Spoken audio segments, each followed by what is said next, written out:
says we are live, so I'm going to go with the assumption that we are live. Part of people in the place to be what's going on.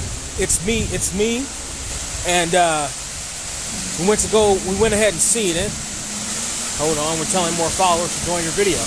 They're telling more followers to join my video, because I'm doing this live on Instagram. If you are seeing it live on Instagram, welcome. If you're not seeing it live on Instagram, well, then that's probably because I went ahead and transferred it over to the YouTube, because that's what I'm doing with these if and when I get to them.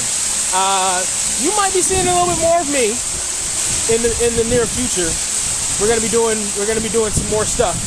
I've got some stuff in the pipeline. Your old boy might be back. If you're watching this on the YouTubes, there are ways you can support the channel. I'm Surreal469 on everything. SURREAL, the numbers 469. That includes PayPal. Oh yes.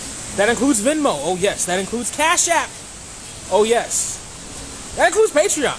Oh yes. You can also go ahead and try to support various other ventures that I have done.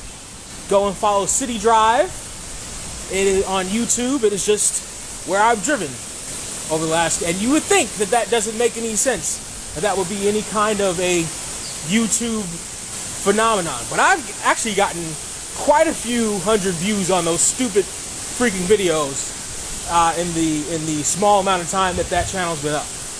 How do we even get here? It's still up. The clips, the episodes are still up. You can still go and bring that back from the nether regions. Surreal200 on Instagram. You can go ahead and follow that as well. That might be making a comeback in the near future. But we are here for a reason. I just left the cinema, the place where movies are held. And if everybody, I really hate coming to the Regal Theater here and on Carson Street, just because, well, I guess they're kind of fixing up the place. They're not doing construction anymore, but people don't know how to use these stop areas. They don't really know how to do that properly. But right now I'm in a good space where I'm not getting run the fuck over, as Chris Kamaluda would say. Anyway, I came here though because I think this is probably the reason why I end up coming here more often, is because it's less expensive by a couple bucks, and your boy appreciates that, and they tend to play the movies when I need to see them. Now today, as you're watching this, it is Black Adam Day. Black Adam is nationwide officially tomorrow, but because I live in Southern California, we get them early. This one wasn't as early as the other ones. Normally we get to see a movie basically the entire day before. This time though, we got it like the afternoon before, which is weird, because normally they will send stuff to Southern California like super early. They want to make sure everybody sees it and gets the word out. This time though, they were like, throw it on at 3. Like, why 3? Why was 3 the earliest that I got to see it? I remember seeing some other movies that were held in better regard, and they were super duper early in the day. I woke up, like, I was surprised at how early they were. Like, I woke up and I was like, oh, time to go see this movie. Like, that's what we got going on. Like, that's the plan for the day, is to go and check this movie out. But that wasn't the case today. What the case today was Black Adam. Now, I really hadn't actually, I got on right about the time I thought I would, 5:30ish. I really hadn't didn't really know much about Black Adam before I came to go see it. I watched like a quick little video about the origins and of Black Adam. I came to see it. I'm very rarely going to movies. I think the last movie I went to the theater to see was either Everything Everywhere All at Once, which was a fantastic movie. See it any way you can. And Ghostbusters Afterlife, which, contrary to popular belief, I really hated. I really hated Ghostbusters Afterlife, just because of the core of the story was rotten. It did not fit with the characters. Anyway, that's a whole other thing. You can go find that as you will. Black Adam, though, I decided to go see for a couple reasons. A, in no particular order. Actually, this is the order. I like Aldous Hodge, who I got to know first and foremost off of Leverage, as Hardison, off of Leverage, Name My Car Hardison. I like Aldous Hodge as an actor. I saw him on City on a Hill. Great show. My stupid radio cuts on whenever it feels like it, for no reason, because my car is broken. Surreal 469 on everything. And I saw him in the Brian Banks Story, which I thought was which should have been a better vehicle for him than it was, but also that was like in the glut of where these biopics are right now, which is biopics are not in a good place at all. They are not. The biopics are in a terrible, terrible place. And it's weird because, hold on, I'm wondering something. Like and these stupid headphones are cutting on weird. So I'm going to cut these on right now and see if that's any different for you guys. Can you hear me? Are we on? Are we live? Actually, hold on. Let me do this. And cut them off up there. That way I don't have to worry about them down here. Connected. How are you connected? Because the phone won't unconnect. Okay. Disconnect the stupid things. Stay disconnected. Alright, I think that's better. What was I talking about? Biopics. We're in a phase right now where biopics suck. And to that effect, I saw the trailer for Till recently and was less than impressed. I feel like the Tills deserve a better story than that trailer shows. The trailer shows just another one of these ham and egg biopics that we've been getting over the last, when did Ray come out? 2004? So what, 18 years? About 20 years of terrible biopics. Terrible, of stale at best biopics. All of them have been bad. I can't think of a good biopic really since Ray. I really have a hard time thinking of them. 42 sucked. Get On Up sucked. Bohemian Rhapsody sucked.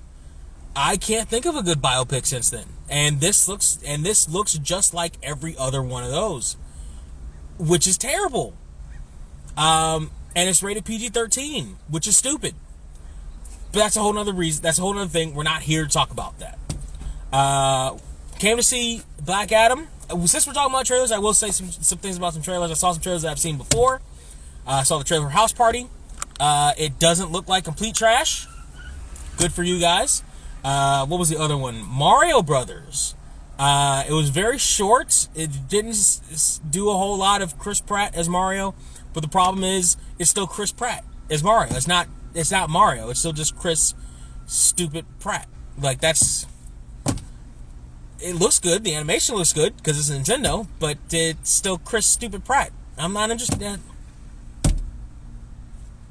Come on, you guys. You got 40 years of potential viewers that want to that can come see this movie, especially the ones that were stupid enough to pay money to go see Mario Brothers in '93, which is a bullet I was smart enough to dodge.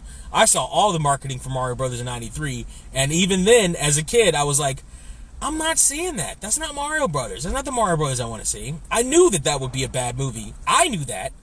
Anyway. The Santa Claus movie where he's got to save this family who's being held up by a house by people who want to steal their money.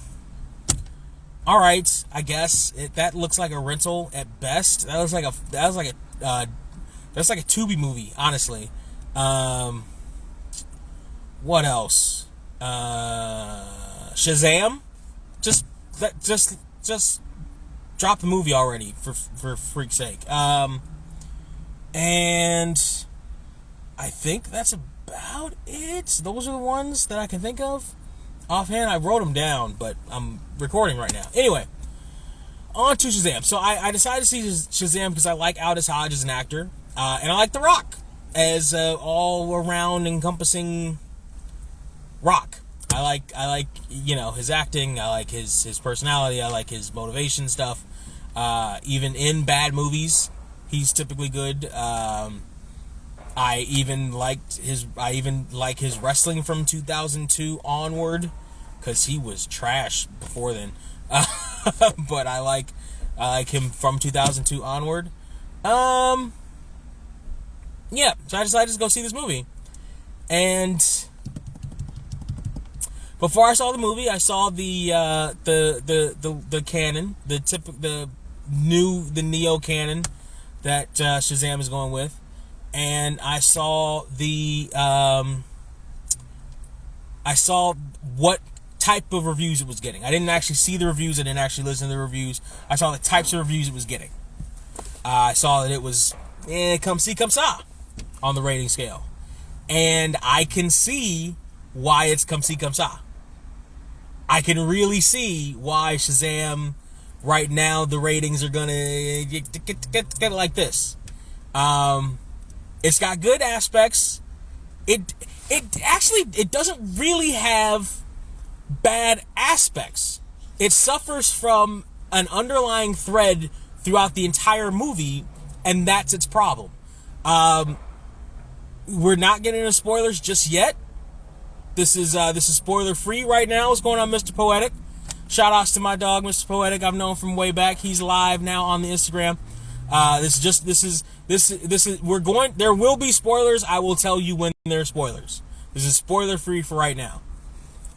Go check out Mr. Poetic on Instagram, Mr. Poetic 323, all one word, if you want the best cookies you will ever put in your mouth hole. Mr. Poetic's got them. And they're inexpensive too. They're fantastic. Anyway, so he's out right now, but hit him up and pressure him to go get some more. Anyway, pressure him to re-up. Anyway, the casting is fine. The casting is fine to good. We're really following realistically 4 main characters.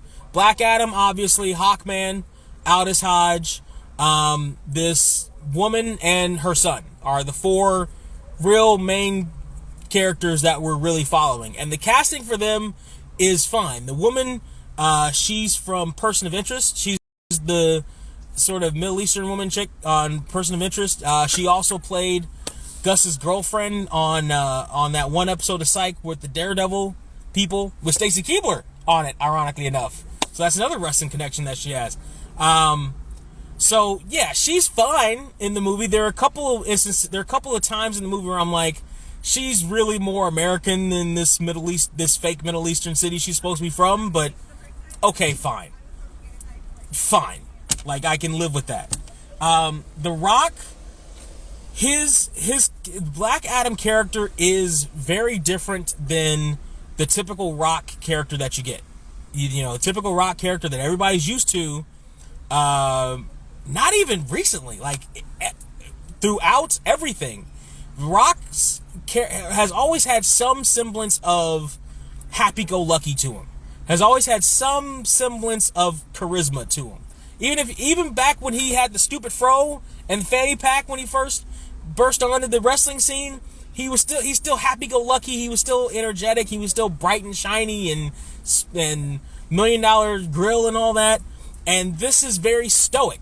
This Black Adam is very stoic. They stick pretty similar to the comic canon. They just switch a couple of things. In the comic, Black Adam is the uncle of the boy that you're introduced to initially. Here, he's the father. That's not spoiler. They just kind of switch. They just kind of bring that connection a little bit closer. And they tone down the comic canon a little bit. He's slightly less he's slightly less anti-hero in this movie. They make him more hero. He's an anti-hero as he is in the comic, but in the comic he really is an anti-hero. He's a gray area hero, from what I gathered. In this movie, more white hat than black hat. The effects are fine, if for no other reason than because the worst effects are fine because they're not on the screen long enough for you to notice them. They're not on the screen long enough for you to be like, that's a terrible effect. But they're not. The good effects are still good. Seems like they've gotten the water down a little bit better because there is a scene underwater, and it looks a lot better than it did when I saw Aquaman a couple years ago. I hated Aquaman in part because most of that movie was underwater, and the underwater effects when I saw it sucked. They were underwater for a lot less in this movie, and it looked a lot better. I think they're trying to test out that dynamic with the timing of the effects on the screen versus what you see. It actually seems like they were trying a couple of things out. There's some comedic moments in it, although it elicited far fewer chuckles than it thinks it did for me. And from somebody else that was like, I chuckled maybe once. Another guy chuckled maybe 3 times. Nobody else in the theater chuckled. Pretty much through most of the movie. There are a lot of instances that feel unearned for a specific reason. And here we'll get to the reason. Like I said, the casting is pretty good. Those 4 main people, and in terms of the side characters, Pierce Brosnan is very good. Pierce Brosnan is settled into his age in this role, and it works. Pierce Brosnan works. The different side of The Rock that we see, the stoicism, that works. Because, at this point, I think The Rock can... really the only thing The Rock... the only thing The Rock can't do is beat paper at this point. Stupid... this is... It's ridiculous. He's not from this planet. It's insane what, he can pretty much do anything. He can't be from this, has somebody checked out where he's really from? It's not fair to the rest of us. Anyway, but the stoicism from The Rock works. The character work for the boy works. The character work for the mom works most of the time. Aldous Hodge in this role works most of the time, 99% of the time. There's still which is an improvement, because in Brian Banks it worked probably 67%, 70% of the time.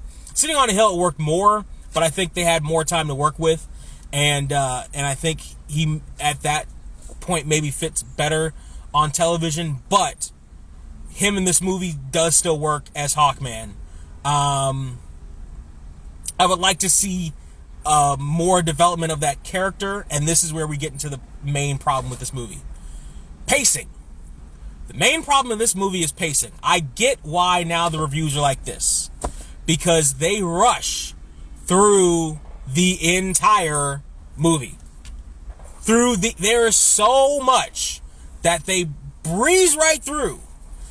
It does, I really, even when they pause, they feel rushed. It feels rushed. The timing in this is really off from the beginning. There's a cut that they make for a comedy joke. That's it. There's a cut that they make for a joke that, had they just taken half a beat, had they just a quarter of a beat longer, had they just that stutter step You know what I'm saying? That just a stutter step, just to instead of going now, they go now. You know what I mean? Just another beat. It would have worked. And that seems to be the theme throughout the entire movie. Most of the things that almost work in this movie, or that, you know, go kind of hinky, not even necessarily kind of hook, like they're not bad. Like it's not things that go bad in this movie. It's things that aren't placed right where they probably should be to make it smoother, to make it better, to push it to that level of you know what I mean? Like, it's almost there, but they rush it. They rush it. And that's the problem with this movie. That's the core problem with this movie. If I were to go back, what's going on, Stu? Make sure you follow my man Stu on his podcast. You know he needs the follows. That's the problem with this movie. It's still a non-spoiler. That's the pacing. That's the problem with this movie, is pacing. It's like the difference between in a wrestling symbolism, if you're running the ropes and you take a step too many, now you're stepping before you get to the rope, and now you got to do this weird turn in order to hit the ropes. You know what I mean?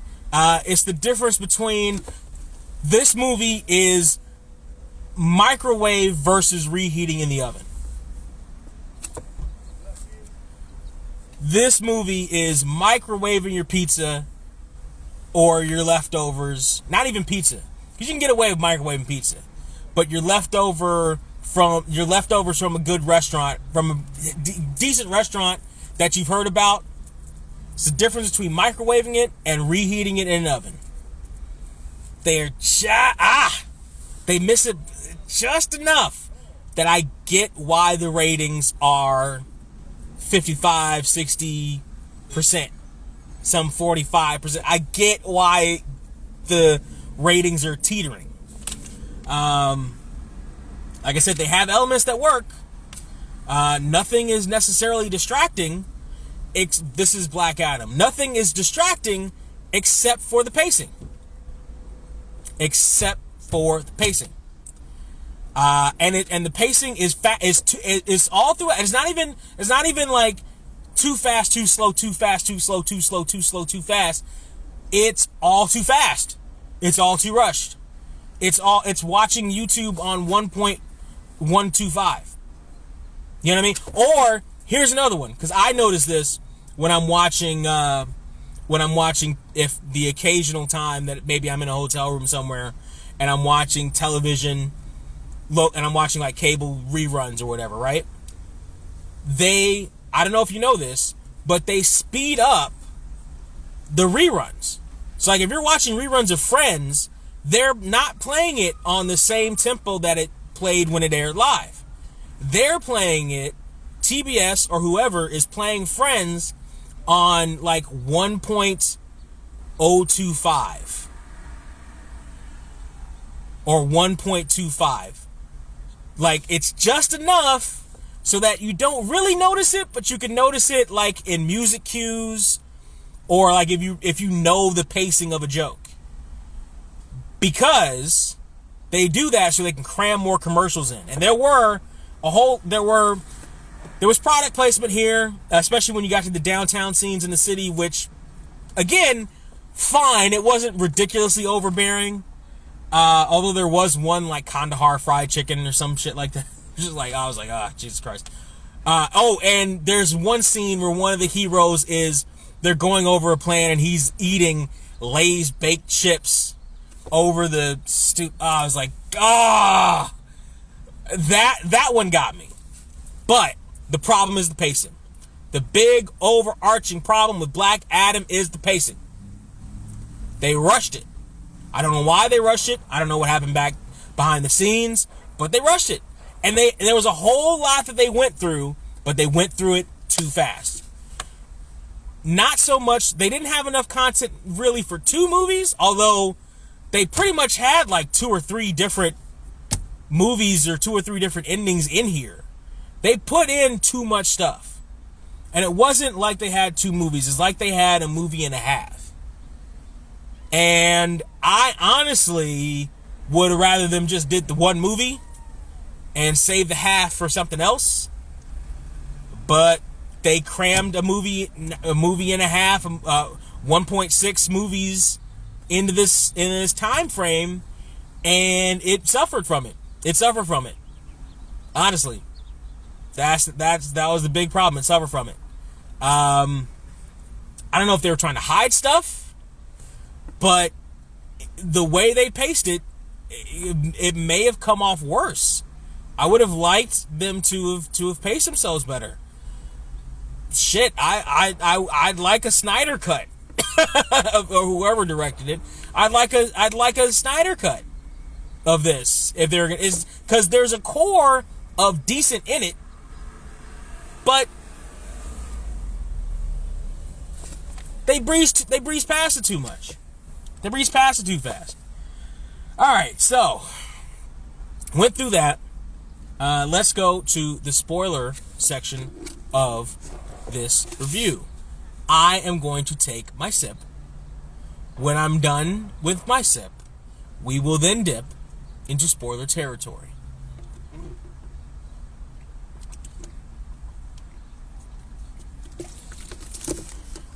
All right.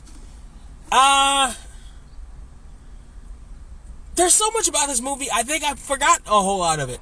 So we start really, and this is immediately starts too fast with the exposition. We breeze too quickly past the exposition. And because I saw the brief history of the canon, not even history, the brief canon of the current version of Black Adam, as they were doing the exposition, I'm like, okay, they're going to try to do the switcheroo thing because they're making you believe that Black Adam is a little boy from this 5,000-year-old civilization in the Middle East. So they're trying to make you believe, but the switcheroo is going to be that he's really going to be his uncle. Except it won't be his uncle, it'll be his father. And in the canon of the comic book, his uncle actually kills him, sacrifices him, even though they were like sharing, the little boy was trying to save his uncle because his family was gone. His immediate family was gone. He was trying to save his uncle. His uncle sacrificed him so he could take over the mantle of Black Adam so he could seek revenge. Instead, in this movie, the little boy dies by Sniper's arrow, the King Sniper's arrow. So while him and his father are sharing the power, and then that ignites the rage of Black Adam, or Teth Adam, aka The Rock, as he goes through and kills everybody. So that's the difference. Instead of him being an anti-hero, he's a hero who loses his son, not of his own hand, not to sacrifice him, not for any, his rage is righteous in this movie. They breeze through so much. We get a comic relief character, the fat uncle of the little boy, who's the son of the woman from Person of Interest. He would have been funnier, again, had the pacing been better. They go through checkpoints. We're going to call it Kandahar. It's not Kandahar, but we're going to call it Kandahar. Is occupied by imperialist forces. Gee, wonder where that came from. Because they're trying to get Ethereum. Ethereum is the big power that everybody's looking for. But Ethereum is one of the MacGuffins.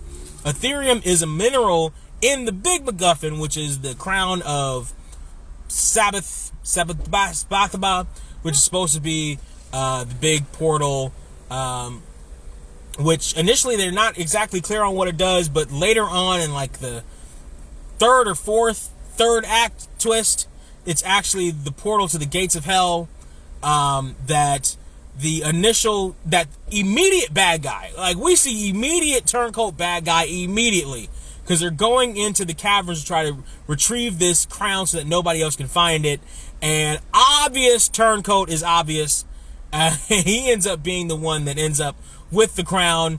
The crown is supposed to open up the gates of hell so he can release all these demons and release them onto Earth. And it's finally up to Black Adam and the Justice Society of America, not the Justice League, Justice Society of America, to save the world. And they do to differing effects. Justice Society is Hawkman, Aldous Hodge. Pierce Brosnan is Dr. Fate, who I'm familiar with because of... I used to play the game all the time.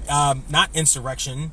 The stupid game on PS4. Injustice. Injustice and Injustice 2. I'm familiar with Dr. Fate from Injustice, and I hate playing against Dr. Fate, and I hate playing Dr. Fate because I'm not entirely familiar with his controls or his powers. I'm more familiar with the character now because of this movie. Bill Brosnan plays Dr. Fate. Atom Smasher, I'm familiar with him too. I also am not a fan of playing with or against him in Injustice, but here we are. And then Whirlwind Girl is in it for some reason. Amanda Waller sends them to go find Black Adam. I keep wanting to say Black Panther, to go find Black Adam to contain him because his power is just too powerful for this world. Right. Speaking of which, so the mid-credit, and it's only one mid-credit, we see Superman, and they gave that away days ago. I don't know why they gave. I think I know now why they gave that away, because Black Adam probably wasn't tracking that well, so they gave that we were going to see Superman away days and I think a week or two ago to try to boost attendance, but he's only in the mid-credit. He's not in the movie. He's in the mid-credit. So the kid is really typical 90s kid on a skateboard, skating through town, eat my shorts, man, type kid, who's really into comics and all other stuff. But, so he helps his family, get through the checkpoints so that they can get to the cavern to try to get the crown. Obvious turncoat turns on everybody, and he's with the imperialist group that's supposed to try to get the Ethereum, and which is basically what does T'Challa have? Basically, it's DC's version of whatever T'Challa has. Not adamantium, the other stuff.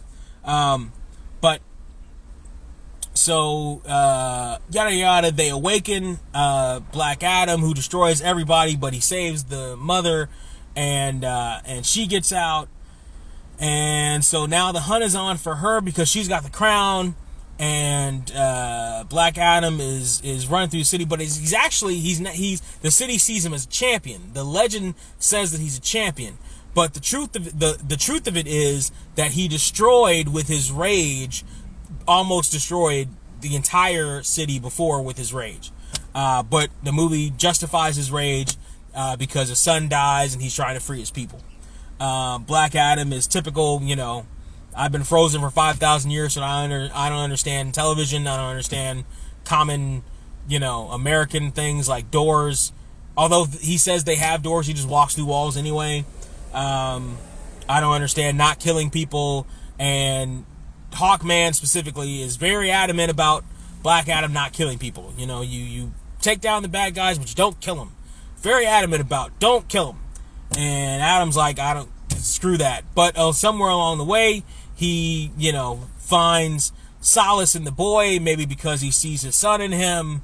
And so he strikes up not a friendship, but more of a protectorship of the boy and the family, and eventually the city, as they're trying to, as he's trying to work with the Justice Society to take down, to find the crown and to take down the imperialist military that's there, and the obvious turncoat who's obvious in the turncoat, and try to stop him from getting the crown. He ends up getting the crown. Dr. Fate dies, and yada yada yada. Black Adam ends up killing the snivelly turncoat in an obvious manner, and whatever. The fight scenes are decent. Again, the biggest problem with the fight scenes is that they, like pretty much everything else in this movie, goes by way too fast. And not even way too fast. It's not even like things go by way too fast. It's that everything goes by on a steady clip of too fast is the problem with this movie. It's what, 2 and a little less than a half? 2 and like 15, I think it is. Make it 2.5, man. Pace it out. Make it 2.5. Pace this damn thing out. It doesn't earn the laughs it thinks it earns because of the pacing. It doesn't earn the moments it thinks it does because of the pacing. They really try to focus on Hawkman and Dr. Fate's friendship, which in this movie, I don't know what happened in the previous, Justice movies, the previous DC movies, but this movie doesn't earn it. This movie doesn't earn their relationship. This movie doesn't earn Adam and Wind Girl's relationship. This movie doesn't earn it. This movie barely earns The Rock and the little boy's relationship because it speeds by too fast. The movie barely earns the relationship between the mother and the son, for fuck's sake, because it breezes by too fast. The movie really doesn't, but I'm going to give it credit for maybe earning the relationship between the son and The Rock and his son. It really doesn't get into the actual threat. It throws away the threat of hell. It throws away the threat of the gates of hell opening up to Earth. It throws it away because it enters the movie too late in the game. It throws it away like a late like the number 29 spot in the Rumble went to Duke the Dumpster Drosy. No offense to Duke the Dumpster Drosy. I got no bad things to say about Duke the Dumpster Drosy, but he was not booked to win a Royal Rumble, and they gave him the number 29 spot for what? He's got to go. Because guess what?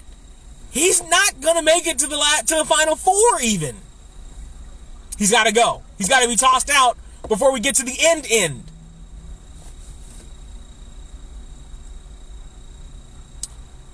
Actually, he's not. Duke the Dumpster Drosy is not even a good example. It's like throwing away a spot for. I'm trying to think of like a recent Rumble where Keith Lee. It's like throwing away Keith Lee's spot. Like Keith Lee's, I think, the best example. Keith Lee came into that Rumble. What was it, 2-3 years ago now? Almost 3 years ago now, where he was in a halfway decent spot. Here comes Brock, and he gets tossed out really fast. Like, realistically, way faster than he probably should have been tossed out. Or whoever the fuck it was. Shelton Benjamin, too. Shelton Benjamin was tossed out way sooner than he should have been for what they were trying to do. You know what I mean? One of those things was like, well, not enough room for you in what the story we're trying to tell. So I get why Black Adam on every other rating aggregate site is about 50-50. And I get why some tilted favorably. I get why some tilted unfavorably. There's not enough bad stuff for me to tilt unfavorably. But the good stuff is not there long enough for me to tilt favorably. So I realistically have got to give this movie straight down the middle out of $15. Black Adam is worth $7.50 of your money. You ain't gotta rush to see it because it's rushing to get to you on home media. You ain't gotta rush to see Black Adam. You damn sure ain't gotta rush for it. It'll rush to you. Oof. Not terrible, but the pacing, man. The biggest fucking problem with this movie is it's too fast. Should have been better. Will there be a Black Adam 2? They did the post credits with him and Soups, so I'm sure Black Adam will return. But I expected better. I was hoping for better for Aldous and Hawkman, but we really didn't get it in this movie. But again, we did, but we didn't. Like, I feel like there was better for him to get, but he doesn't get it. I feel like there was better. Microwave versus oven, man. Microwave versus oven. I'd have waited the 15 minutes, and probably, if you go in and you fix the edits and you pace it properly, that's probably the amount of time that you are left with, is an extra 10 to 15 minutes. I'd have waited the damn 15 minutes for my shit to get reheated properly, for my shit to get heated up properly. You can do fish sticks in the microwave. Yes, you can. But you are a godless commie if you do so. If you don't have a working oven, you don't have fish sticks. If you don't have a working toaster oven, you don't have fish sticks.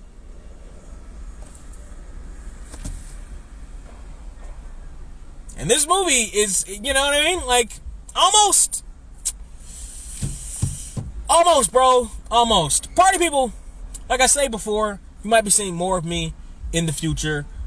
You know which places to stick to. It's Surreal 469, the same place where you are right now. SURREAL, the numbers 469 on everything. If you want to help support your boy, because your boy needs support. I really, really, really need support. Don't we all? But I really, really need support.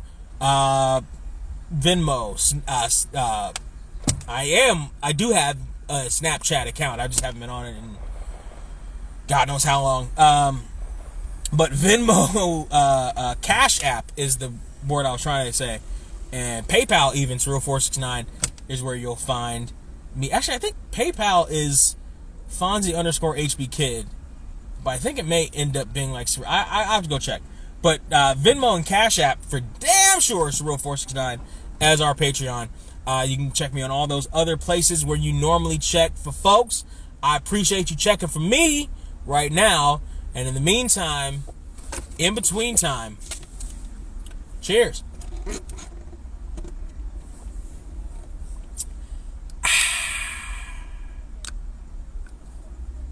I'm a nice guy, I'm a nice place, with a nice smile on my nice face.